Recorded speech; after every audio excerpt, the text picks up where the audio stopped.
England, a nation well known for its polite football fans, delicious food, and amazing weather. Big thanks to War Thunder for sponsoring today's video, more on that later. England is also a nation that I really enjoy playing in Europa Universalis for, and it's been 11 years since the game is out. I've got about 12,000 hours in the game, and I have not done an England campaign in 2 years. So today we're gonna do something that many people don't normally do. We're gonna do a proper playing toll campaign as the English Empire. We're gonna have a colonial empire. We're gonna pretty much minimize the amount of lands that we take in the French region and focus on playing England the way that Paradox intends us to play England. Of course, there have been some changes with the more recent patch, and that's why I'm updating in essence my old England video, since this is the very last patch for the game, and I want to make sure that I have a proper English campaign. We're gonna do this all the way to 1821, and I'm not gonna ask for any like goals, because whether we get likes or not, I'm gonna continue this. I'm gonna turn this into a 4-part series, divide this basically in the early, mid, late, and late campaign, and show how we go from this little island to a proper colonial empire. In essence, have the English holdings that they historically had, plus we're gonna play insanely tall, because one thing about the English Isles is that we have some of the best lands around us, and we have some of the most effective ways of playing tall. You'll see what I'm talking about as we get into the campaign. Now, as you guys probably know also, we do have a second path. We have the path of forming the Angevin Empire. Again, I have not had an Angevin video for 3 years actually, so if we get 5,000 likes, I will do a separate series where we do the Angevin run and we go full on colonial Europe, as in conquer all of Europe and such with that particular path. But that's only if you really want it, if we get the like for that. For the rest of this campaign, you don't need to leave any like, of course. I'm gonna do that regardless. One of the early missions we can easily do here is raise an army. Now for this, we need to have 80% force limit, as well as 2 privileges granted to the nobility. Of course, we do start with the English villeinage privilege from day 1. To get rid of this privilege, we just need to have 40% crownlands, and if we're lucky, we could get 5% crownlands from the parliament. If you really want to cheese it, you can just restart a few times, and then you will eventually get the crownlands 5% offered from the parliament. I'm not going to restart it. I'm not really in such a desperate mood. I can just wait for 5 years, and then I can get rid of the English villeinage. We will be, of course, seizing 5% crownlands, and for the very first time ever, we're not going to give the +1 mana privileges. We're going to wait until 1449 so we get the extra 5% crownlands. That means we also need to make sure we have more loyalty than we have influence for the nobility estate, so we actually are able to get rid of this privilege. We're also going to be doing a little bit of expansion into Scotland as well as Ireland at the start of the campaign, and a little bit into south of France, but that's going to be part of our subjects land, so we'll get into that discussion in a few moments. First off, let's give the increased levies privilege, and in order to get 80% force limit, we just recruit a mercenary company. We don't have any army professionalism, so we're actually not losing any professionalism when recruiting the free company. Hit them up over in Bedfordshire. Rival wise, of course, we're gonna go for the Scots. Apparently the French did not rival us, but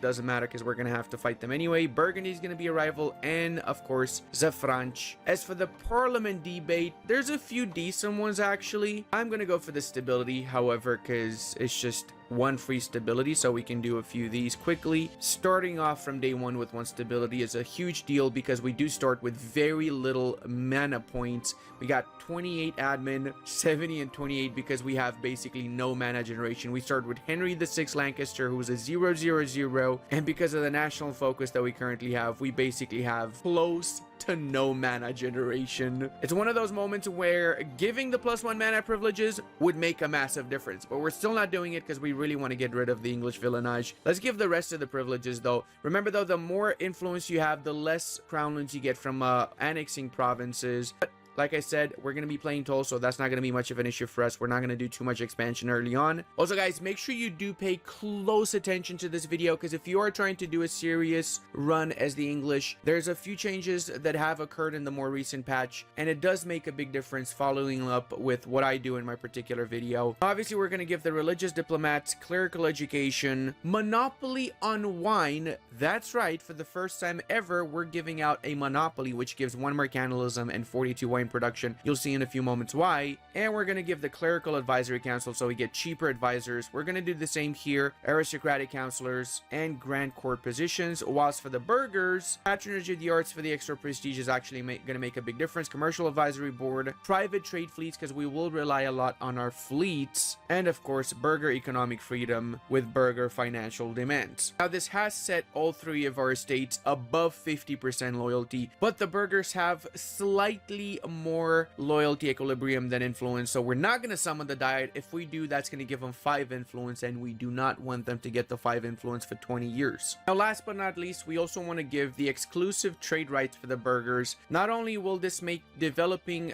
provinces with centers of trade cheaper, so check it out. If we were to develop the province of East Midlands, I didn't even set the encouraged development decree, and it's already 35 just to develop this one province. It's ridiculously cheap from day one. We don't have any mana points, so we're not going to do that, of course, but just pointing out that it is very, very cheap if we'd like to. Now, edict wise, we're going to have the protect trade edicts in London, East Midlands, and Yorkshire, all of which have centers of trade and overall provinces with very high trade power. Same here in the province of the West Midlands, one more protect trade edict, and of course in the French holdings of northern France, better yet. Remember that our main English Channel node is where we're going to be getting most of our money, so we want to have very high control over the English Channel. That means whatever trade ships we start with, 9 ships, we're going to assign to protect trade in the English Channel, make sure they go to port in the case of war. And now also very, very important, we're going to be lowering autonomy because we do have some provinces where we have pretty high autonomy in the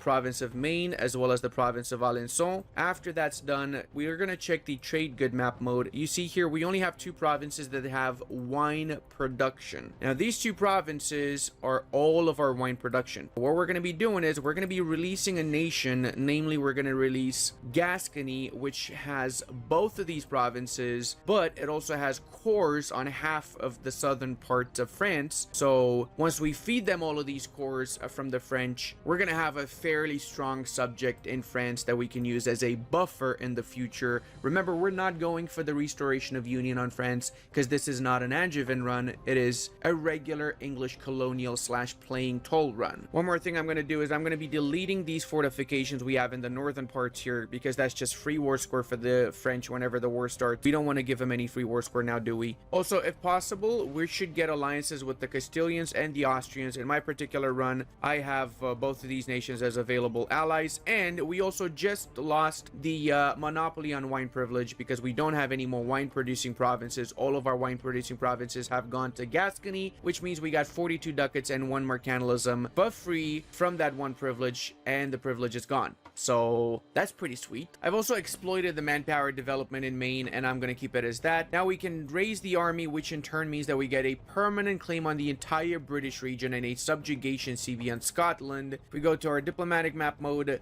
it is basically a free-for-all right now in the British Isles. Seeing as I don't really want to be bothered with the French area because we don't have such a massive interest in there for now, what I'm going to do is I'm going to actually give them the province of Maine when the event triggers, and I'm going to focus a majority of my initial attention on the Irish realm. When it comes to the Irish wars, just go for whichever is easiest and push for that. You also start with a General John Talbot, who is an absolute Chad Lord, so you want to make sure you keep him in charge of your armies in this Irish war and most of your initial wars. You also are going to be getting the War of the Roses very early on. We get +2 progress each month from the beginning of the campaign. So once this triggers, we want to make sure that we're ready to quickly finish the Civil War, which means we want to have small wars in Ireland and not have to worry about some massive wars like a proper war with France would be. To quickly finish the wars in Ireland, every single 1 month attack a new nation. So in our case here, we're going to attack Sligo and Kildare because 21st of January is the magic number. Then 21st of February, we're going to attack another one, and so on and so on and so on. And just wipe out all the armies and then just carpet siege and wait for the sieges to finish. And that's pretty much the entirety of Ireland in the first year or so. There you go. Armies have been taken out. Now we can just siege down all 3 provinces at the same time, not allow the enemy to recruit new units. Look at this. Look at the amount of wars we have right now. This is just beautiful, and we're just in June of 45.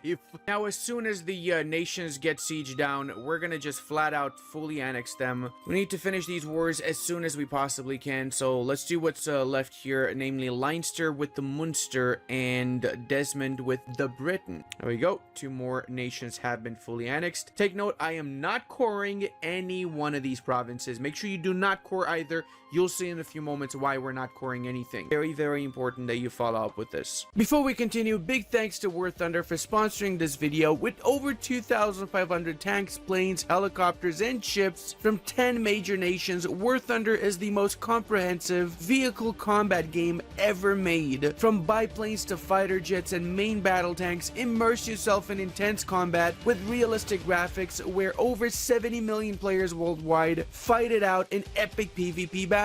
My personal favorite part about War Thunder is the impressive damage X-ray view that allows you to see precisely where the shell penetrated, what components were affected, and how it led to the vehicle's destruction. Don't miss out. Use my link in description or pinned comment to play War Thunder for free on PC, PlayStation, Xbox, or mobile devices. New and returning players on PC or console only will receive a USA bonus pack that includes 100k Silver Lions and 7 days premium account. There we have it, the Surrender of Maine event. We have 2 options. Either we fight the French or we just give them the province of Maine, and then we lose 1 stability, we lose 10 prestige, but we get a truce with them for 5 years. From a historical perspective, the situation with Maine is basically the beginning of the end for the English. They lost pretty much all of their possessions in the French lands by the end of the rule of Charles VII, who unified the realms of the French and centralized them under his particular leadership, which also led to the English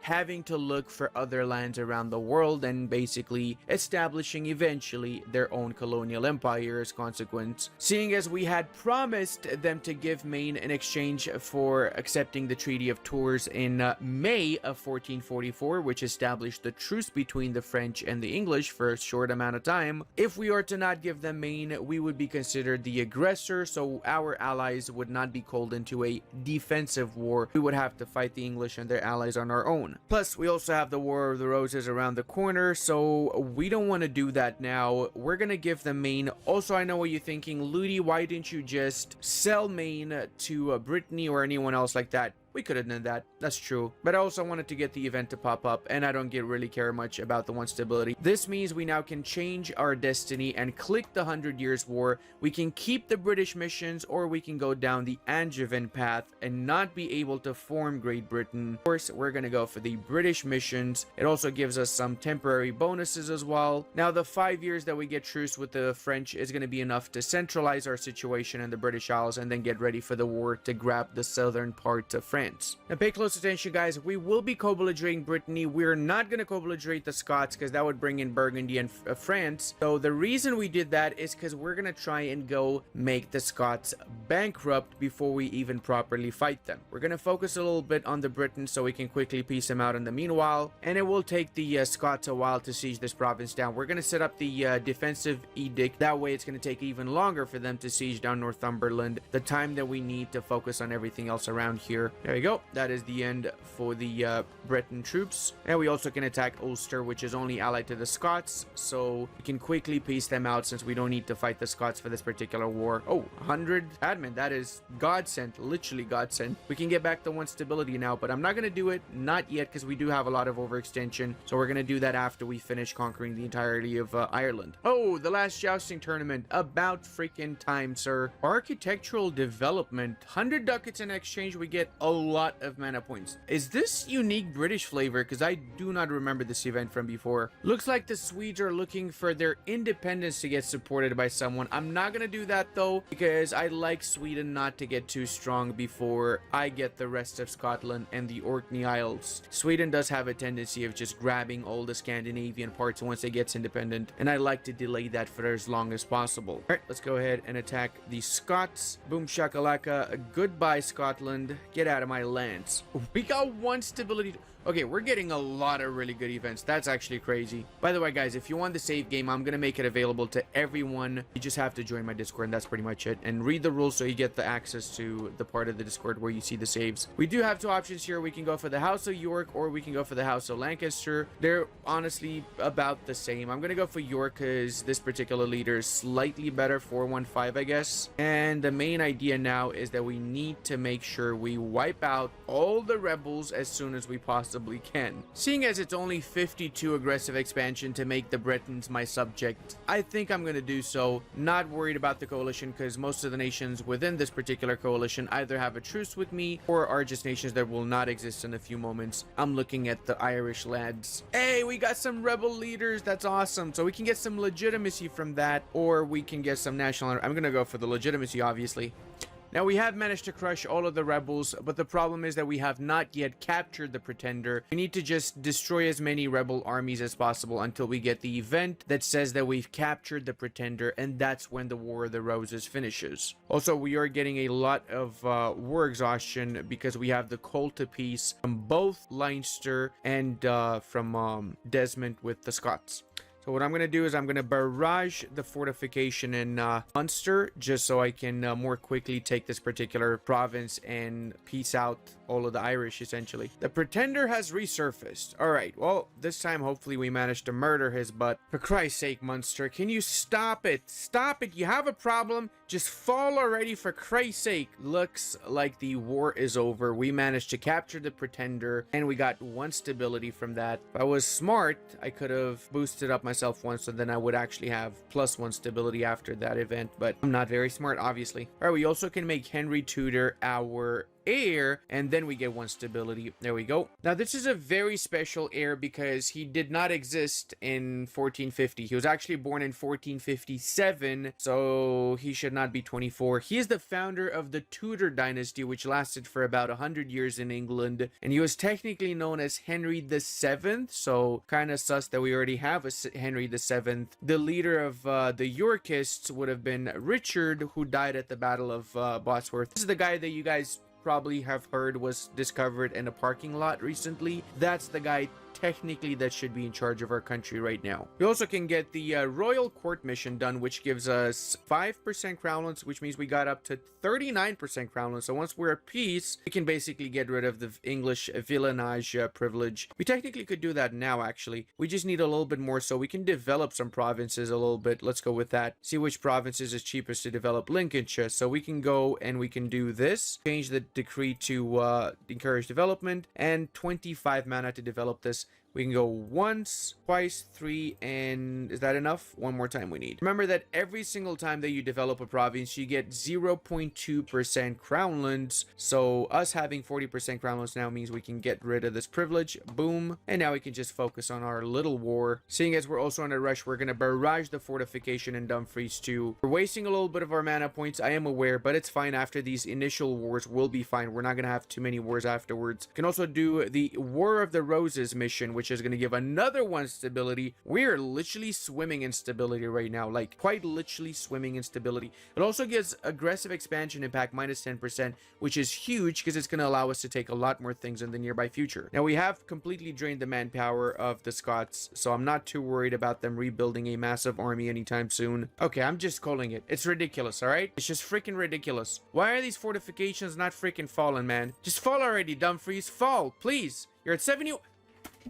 I'm done. I'm fucking done with this game. So you guys want to play some Victoria 3 or something? All right, I'm back. I cooled down a little bit. I played a little bit of something else, and we're continuing the campaign, okay? We got Dumfries. I think I actually loaded a few months earlier because I alted forward. I was really pissed. But now we can get some money from them, and we can cancel that alliance they had with Burgundy. Pretty much the only thing we need right now. Send that out because we really need to make our peace with the Irish too. And boom shakalaka, it's over, boys. Our pain is over. Now we can relax. We can also do Conquest of Ireland, which unlocks the Crown of Ireland Parliament issue. So now we can click the Crown of Ireland Parliament issue, and this will trigger the Kingdom of Ireland event once it's done. We just need to make sure everybody's on board with this. So we're going to influence some of our parliament seats. So this particular event has two options. Option number one, we directly keep control of the Irish land, or option number two, Ireland becomes a subject nation in a personal union with us,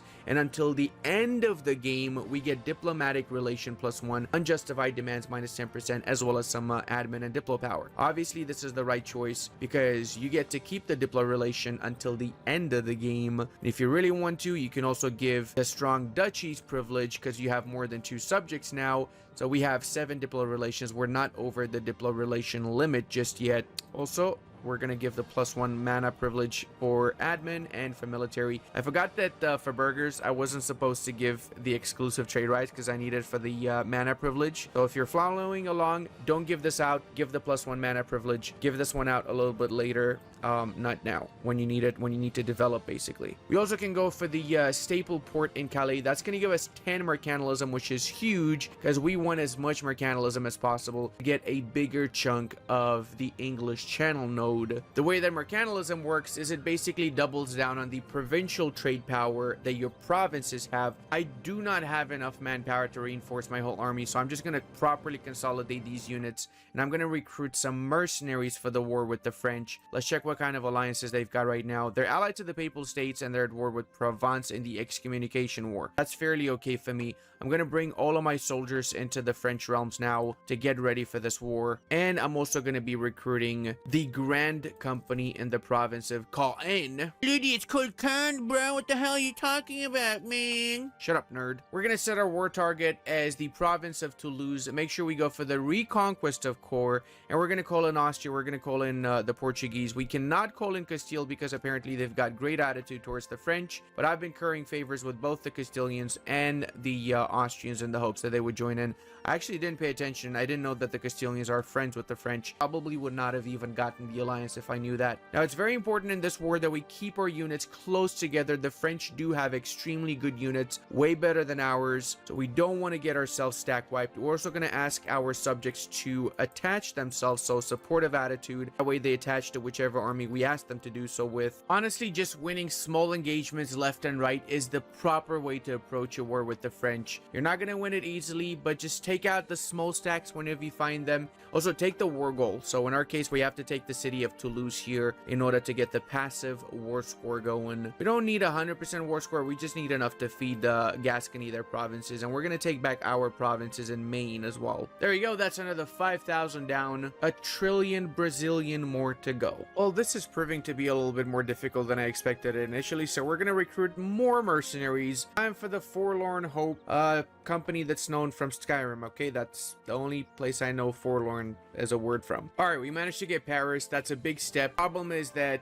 they're about to take Anjou back, and they already took Toulouse back. So after I crush these little troops here, I need to start focusing on the Papal States. I asked the Austrians to go for that, but Austria somehow doesn't have that big of an army, only 32,000, despite being the HRE Emperor still, and they're not really doing much. So I don't know why I'm even allied to these people, man. Pull your weight, Austria. Just pull your weight. All right, well, that was GG's for the Orleanites. We are basically sieging the Papal States left, right, and center. So that does seem like it is enough for us to do white peace. Can we actually take money from them? No. Hey, you know what? I wanted a one piece anyway. Okay, I didn't want anything from just the white piece. That's I'm not salty that I lost 100,000 soldiers and I didn't get nothing from the Pope. I'm not at all. Oh no, Austria, really? You abandoned me when they canceled the alliance as well? What the hail? Talk about a loser. Oh, I love this. A secondary jousting event, jousting in England, unique to the English as you would imagine. Gets until the Age of Discovery finishes, unrest reduction and prestige, as well as some army tradition, which is going to help out in this particular war quite a lot. All right, we're making a lot more gains now. So we've been dodging between north and south here. We've been fighting a lot. We've managed to get quite a lot of war score from battles, actually. We lost some, but we managed to gain a lot of them too. Probably do a decent peace deal right now. we just need to occupy a fortification in the Toulouse area, which I assume means the province of Lyonnais, if I'm not mistaken. Alrighty, we got Lyonnais. Now we should be able to do our peace deal. Gonna take all the money that we can take from the French too, and I'm gonna take the province of Maine, taking back what's rightfully ours. That's it, nothing else. All right, that's it. Boom. Now we don't need to stress about the French for a while, and we can just focus on what really matters in life, which is murdering the Scots. Pretty much it. That's what really matters here. The truce with them is going to be over soon, and we're going to have the French to fight again. So that means we're going to get free money, because right now the French have 24,000 units. They have a really bad economic situation. They are very much so in debt. Actually, I'm not sure, but I really hope so.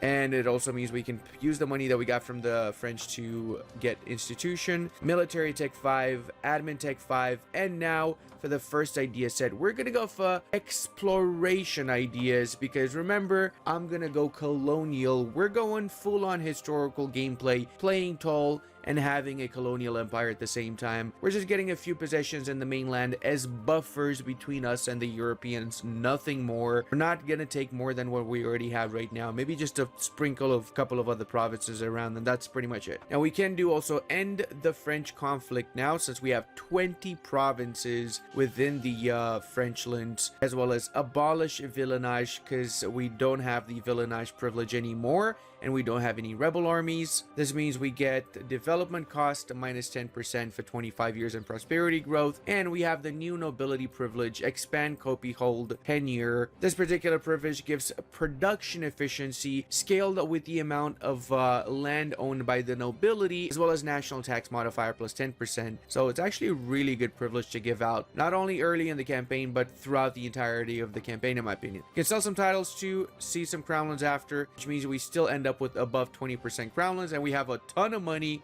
that we can use to start building up around our country. We can build some churches around our mainland, and we can use a little bit of that money to create a flagship. I like to get myself a nice light ship, and that is just a perfect name. I didn't even need to change the name of that flagship. That is spot on. We're gonna get the trade power per ship and fleet movement speed, and the privateer efficiency, because that's just the most English type of traits ever. And the free company has 0 manpower with 400 units. Yeah, we're gonna disband that. Oh, I allied the wrong Spaniard. I was supposed to ally the Aragonis. They freaking hate the French, man. All right, let's fix that, shall we? And check it out. They even would join in if I promised to give them some land. Oh my god. I could have made the initial war against France so much easier. Now, the French did delete a lot of their castles, like the one in Chartres, because they just cannot economically sustain them. Let's check what kind of debt they got. 1,500 in debt. Well, things are gonna get even worse for you, France. And they, of course, allied the Castilians, those scumbags. I'm gonna be attacking the Saxons, and I'm gonna be using the subjugation CB against them. That does mean the French will join in, but that's fine. We're gonna focus 100% on the French area first before we start focusing on the Saxons themselves. And apparently we can also call in nations. We can call in Castile? That's just strange. Interesting. So that would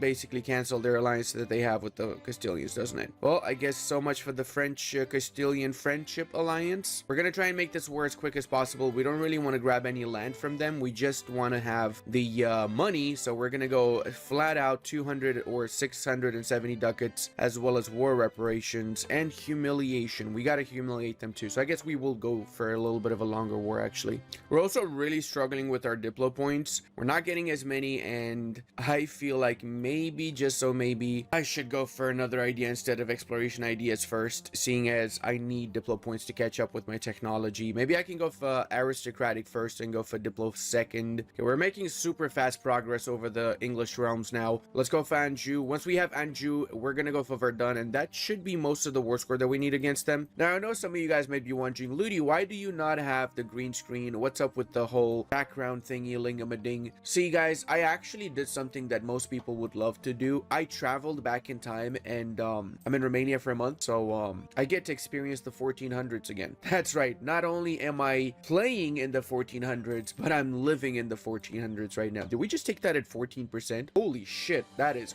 crazy good luck. The first bit of good luck we got in a while. All right, we can enforce everything we need now, or most of the things that we need. Could probably take a little bit more money if we push for this. Let's wait for this fortification to finish, and then we can take the nothing else. That's it. Okay, fair enough. How much are we getting? We're getting 241 ducats out of that. The rest is going to Castile, but that's actually fine for me. Let's go ahead and go back to the English realms now, because we need to focus on the Scots. They're literally about to take the province here. We can also use some of our money to get some marketplaces going around, as well as more churches. Everybody loves churches. Can someone explain to me how the hell Navarra managed to get this province? I'm genuinely convinced that it got sold to them, because they don't have a core of Aragon. So that means this guy is an embezzler. I knew it! See, embezzler personality traits means that they will sell their provinces to pay off their debts.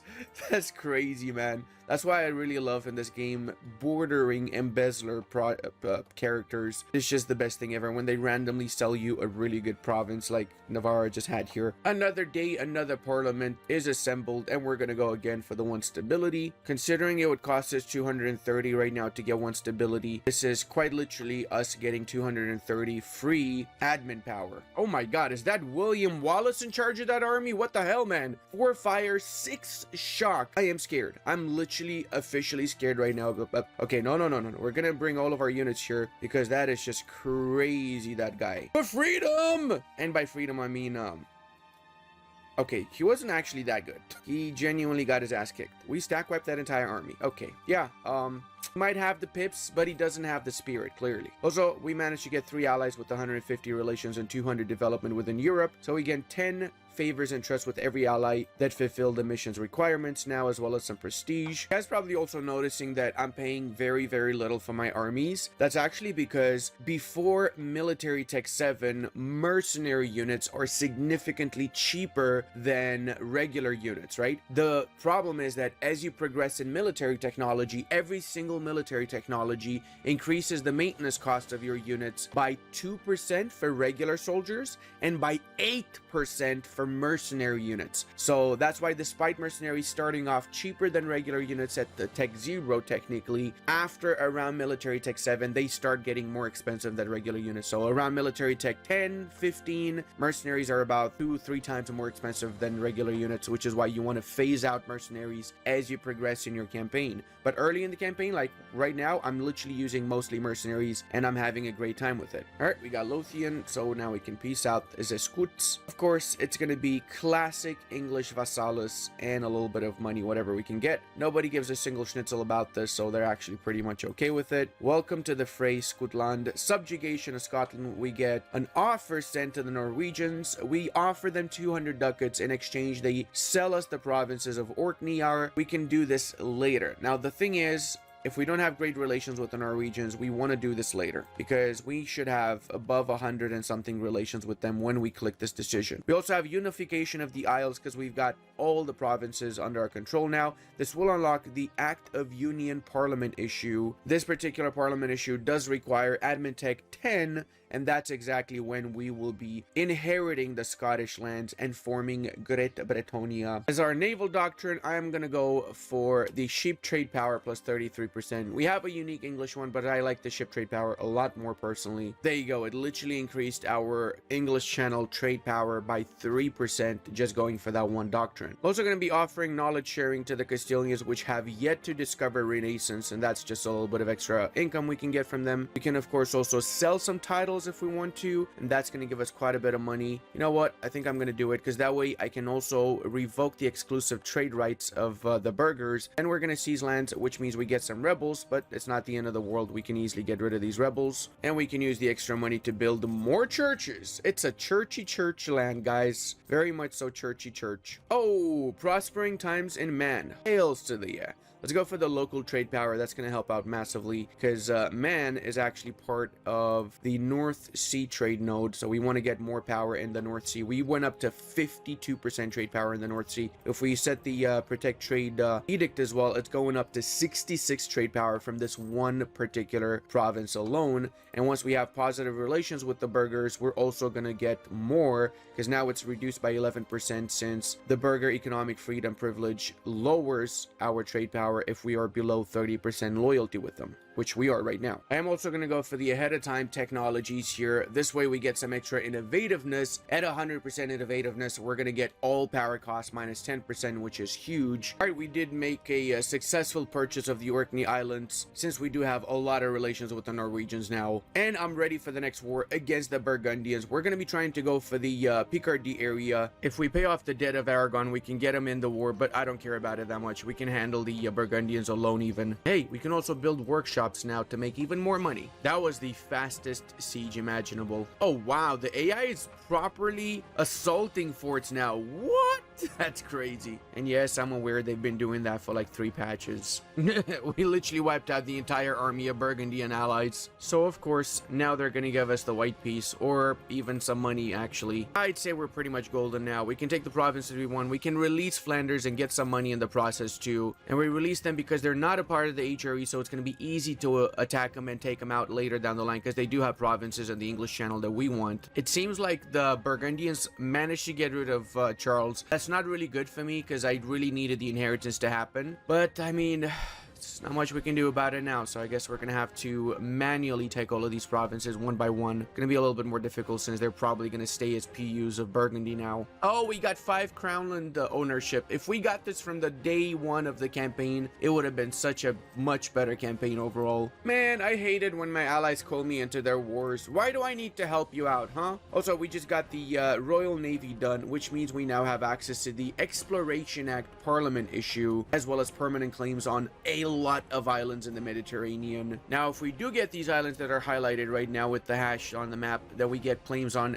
the rest of the islands in the Mediterranean. Also, discovering the Americas is going to give us 2 amazing parliament issues that we can use also, and another Rule Britannia is going to give the Act of Impressment parliament issue, as well as, until the end of the game, insane naval modifiers, and I really mean insane ones, as well as trade modifiers, obviously. This whole area here revolves around us colonizing the New World in a proper fashion, as well as Africa. And then going into India, we have a lot of missions around India, Australia. It basically encourages you to go down the historical path of the British Empire, more or less. The last part here being easily attainable. We just need to do a couple more agendas and parliament issues, and then we can basically play toll, make the English Isles extremely overpowered and really rich overall. 4 missions here also basically give unique modifiers and abilities. We do need to get 5 subjects. We got 4 subjects. We need 1 more subject somewhere, and then we can unlock direct royal administration government reform. Flanders just joined the empire. God damn it, Flanders. Why you do this, bro? I should have thought about this. I am gonna do what I was saying earlier. I'm gonna cancel this, and I'll do the exploration ideas as my second idea group, since we're gonna unlock the second idea group any moment now. But we do have a lot of military points just lying around, and I'm not in a war or anything of the sort. So I'm going to go for aristocratic ideas, which together with exploration and expansion ideas gives national manpower plus 20% and construction cost minus 15%. Aristocratic, exploration, expansion is going to be our first 3 ideas, and together these 3 ideas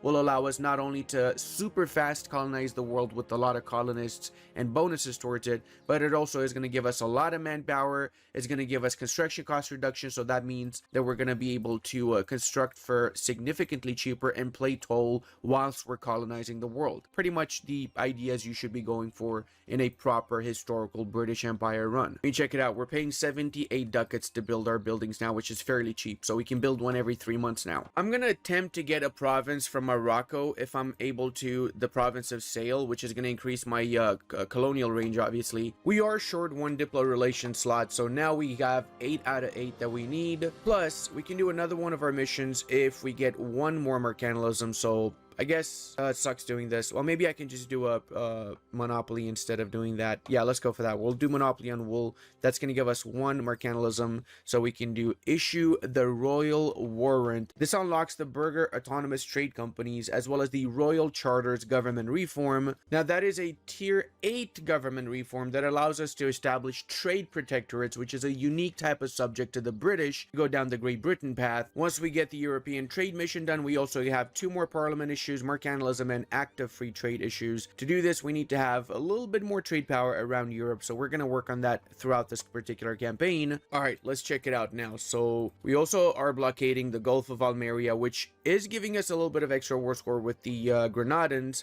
That means we can take the province of Sale, and that's pretty much it. I don't need anything else. I just needed this to expand my colonial range. That is actually beautiful. So now we could easily colonize Aragon once we have the ideas unlocked and work our way towards the New World, maybe even before the Castilians do, who's to say. Now I know we're short on Diplo points, but I am going to use a little bit of these Diplo points to start converting to English a few provinces here and there. So the reality is we don't need these different cultures around, okay? We like to have everything English. That way it looks prettier on the map. Don't need to do this. Doesn't give you any sort of benefit. Well, I mean, technically it does give a little bit of extra tax, manpower, and sailors, but the reality is that I just like doing it, okay? I like to see English everywhere in the map. You got a problem with that, buddy boy? I love how despite starting off with basically no mana points, we ended up getting so much tech ahead of time and just getting so much innovation because of that as well. We're basically the most advanced nation around now, simply because we did not expand too much. We did not go super blobby. We just basically have the starting land, so we didn't have to core all of Ireland, didn't have to core all of Scotland. That's actually playing really well for us as consequence. We hired our very first explorer, and we're going to be assigning him to explore the West African coastline and then working our way from there. We can go into the New World afterwards too. Also just noticed that the York dynasty is in charge of Castile. This can lead to some really interesting opportunities in the future, so I'm going to keep an eye out,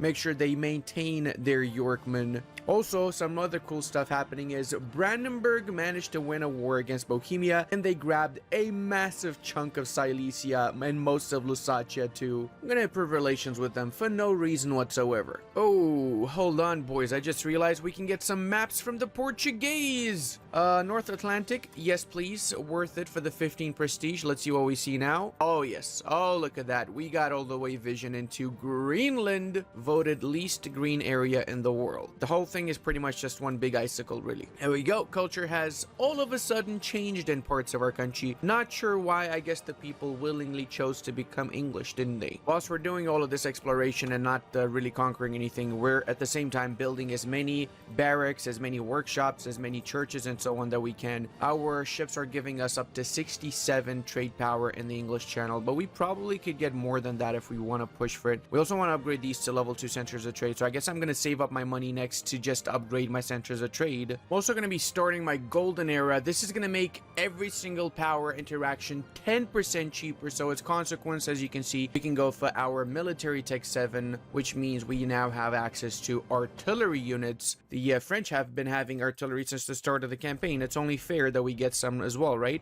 Oh, come on, really? They don't trust us enough to share the maps of Canada they got with us? And how do they already have 25 provinces discovered there? That's crazy. Well, you know what we can do? We can use our favors, and we can change some of our favors into trust. That way we increase our trust with them by a lot, so we should be able to get the maps now. There we go. As I was saying, we can now see 25 new provinces. The entire coastline of Canada has been revealed to us. And we got our very first colonist too, so let's go ahead and set the native repression policy for the extra 20 colonists, and it's time to start colonizing. Aragon got colonized by the Castilians, so that's pretty unfortunate. Oh my god, my leader died and I got the worst heir imaginable. Oh no, he just looked out the window and fell. Who would have thought that that would happen? Nobody thought. It was not planned, okay? Totally not. Guess that's what they call window shopping. Da-da-dum. Okay, I'm gonna go for another war with the French. I don't really need anything from them. I just want to grab the coastline that they have here, so I have a connection between my Gascon and my northern provinces. That's it. No other reason whatsoever. Wait, what? My troops are actually better than the French troops? How the hell did that happen? They're military tech 5? What the hell? Hey, I guess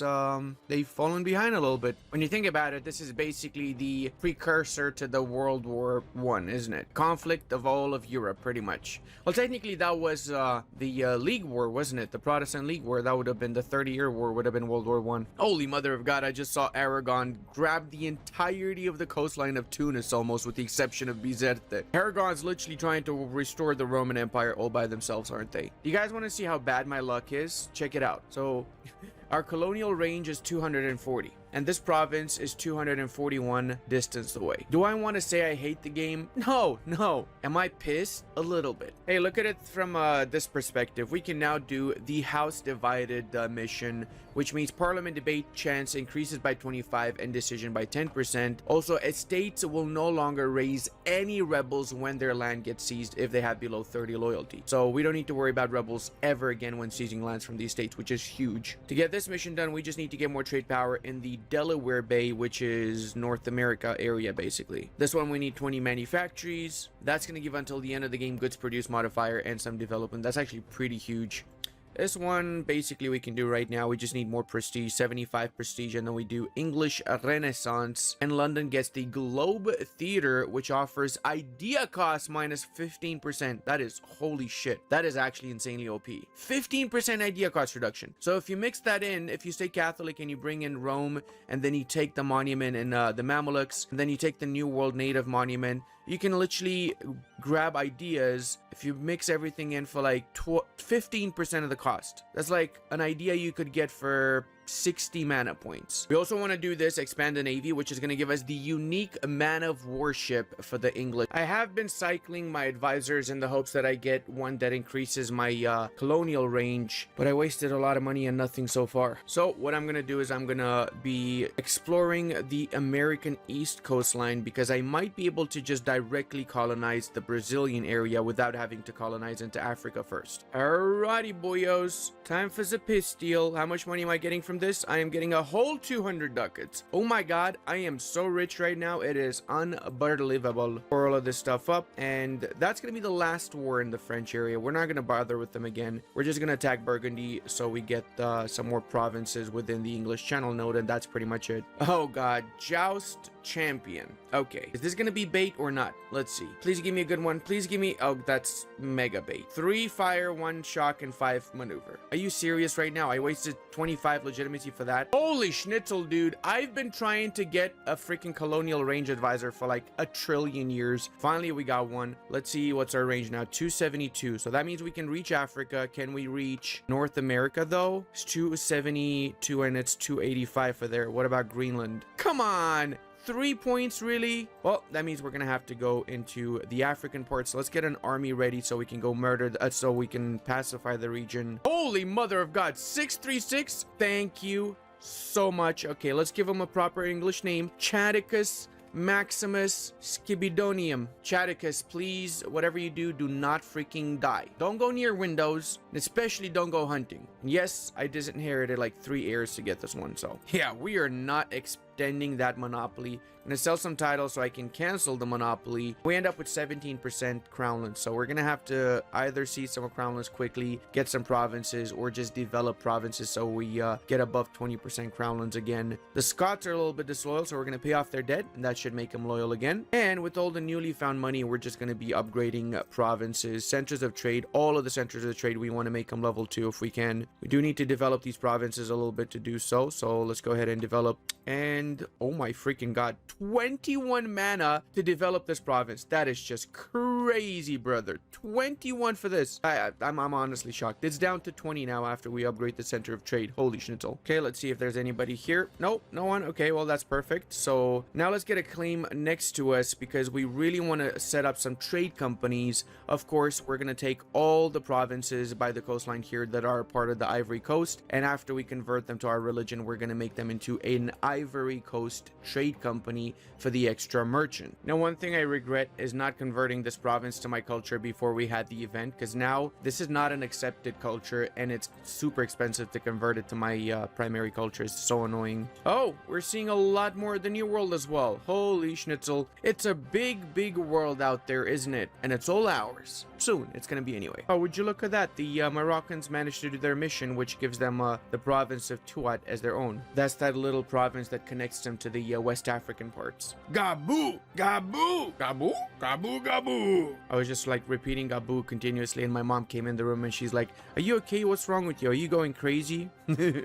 Yeah, I am. I'm playing way too much this freaking game. Now, guys, here's another little thing you should probably take note of. You might be inclined sometimes to go for the ideas, but a lot of the times it's worth it just to wait for the technology to. Like, for example, now if we wait for diplomatic tech 7, we would have ahead of time technology bonus for 7 years, which is huge because that's an extra 20% trade efficiency that we'd be getting for 7 years, and that's just overall a fuck ton of money, which in case you're wondering is an actual measurement unit. Oh, the Iberian wedding just triggered, so our Castilian skibbities are now the ultimate leader in this world, aren't they? Yeah, I'm not sure I'm happy about that. I mean, it's still York in charge of both nations now. Oh, they don't have an heir. Actually, they don't have an heir. Wait, I just realized I'm not York anymore. I'm Tudor. Oh, shit. Bro, this whole time I've been Tudor, not York. No. I forgot. Oh god, that's worse. That's the worst thing ever. Yeah, I mean, we could do this. That would piss off a lot of nations, though. I'm freaking doing it. Edmund Tudor. All right, we're getting back the dynasty. I don't need to, though. I really shouldn't even bother with this, though, to be fair. Also, what the hell has happened here? Tunis is literally a 3-province minor nation right now. You know what? I'm gonna claim Defender of the Faith because I need the extra missionary. We're gonna have to convert a lot of provinces to our religion. And also, the Fulo just popped up. This is a unique event where these provinces get a nation triggering and appearing around the 1480s or so. Oh, and Castile is attacking Naples for restoration of union. Holy mother of I'm scared of Castile. Now, hold on a second here. How massive is Timbuktu? I think I'm ready to do the piss deal. I was going to take only the Futa Jalon area, but now I changed my mind. I want more stuff. I want to grab this area here so I have a connection to the rest of South African or to West African areas so I can eventually just grab a big chunk of African parts, you know? As for you bad boys, I'm going to fully annex you. I mean, there's no working around this. You've been bad and you need to be punished. How dare you exist? Also, make sure we assign both of our missionaries to autonomously convert provinces. Now, I'm going to call back my colonists from there and I'm going to start colonizing this province, Cameroon. Why am I doing this? Because that's going to allow me to get a claim on Benin and then attack Benin and just snake my way around from Benin to Congo and so on around South Africa and go into Asia at the same time that I'm going into the New World. And now, seeing as we are here, we might as well also just attack Pulo and make them proper English lands, obviously. It's what they always wanted anyway, right? Before we finish, don't forget to use my link below to download and play War Thunder for free. New and returning players get a limited time special USA bonus pack that includes 100k silver and 7 days premium account, so do not miss out. Now we have set up our initial colonial ventures. We're in Africa, we're in Asia, we're in the New World. If you want to see where this run goes, stick around. The next part's going to come out in a few days. And leave a like if you want to see the Angevin England released as well. Love you all, and I'll see you in the next one.